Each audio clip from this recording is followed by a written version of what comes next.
interim president of the National Fishermen's Organization, James Nicholas, is calling on government to seriously address the issue of fishermen being attacked by Venezuelan vessels while trying to earn a livelihood in the ocean. Speaking at a news conference called by civil society at the Grenada Red Cross building on Tuesday, Nicholas says this problem is not a new one, as it has occurred before. He speaks of a situation around September 2013 where Grenadian fishermen were intercepted by a Venezuelan naval ship, a matter which later was drawn to the attention of the then Minister of Foreign Affairs and several other cabinet ministers. However, James says nothing more than lip service came out of the issue. The interim president says the latest attack on the fishermen has affected about 3 long liner vessels and about 11 to 12 fishermen. At about sometime in the early hours of the morning, about 34 miles outside of Grenada, they were accosted again by that same battleship, asking them to remove themselves from that area of the waters. Well, we consider 34 miles outside of Grenada to be Grenada waters. An incident that occurred, I think, around the 15th of May. This incident, again, it's a Venezuelan military ship that had boarded 2 of our fishing vessels. They took fish, they took watches, they took money, and we are saying this incident is state piracy.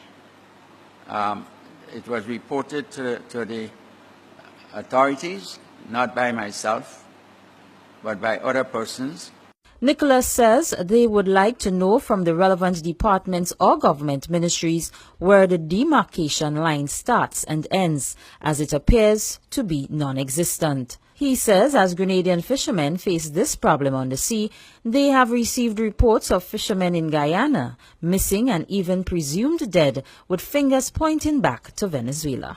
Given the fact that the government has not responded in any way, given the fact that they have not met with officials to discuss safe distances or where a demarcation line starts and ends, that the government really does not care. And in fact, we have the opinion that until lives are lost, that maybe, and I use the word maybe, we may see some action.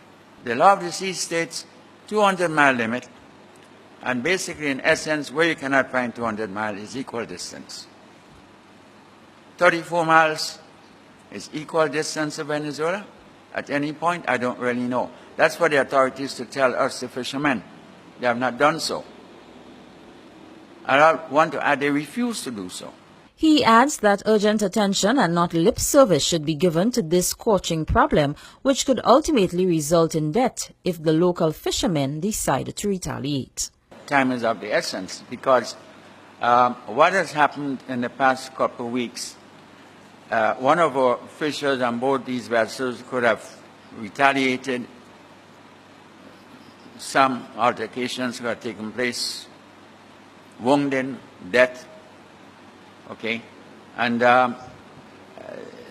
there is a statement that's been used a lot, especially in the United States, about other countries where they would call it state-sponsored terrorism. In this case, I don't know if the Venezuelan government knows about it, but they are their battleships, their Coast Guard, or whatever they want to be called. And therefore, our government has to bring it to their attention and has to come out to the Grenadian people and tell us what is being done. The interim president says it seems as if Caribbean countries are turning a blind eye to the South American country because of the assistance that it provides. Fishermen of the nation are getting ready for their June 29th birthday celebrations, and this is expected to be one of their major issues to be addressed during the annual activity. Janelle Ruban, CC6 Newsnight.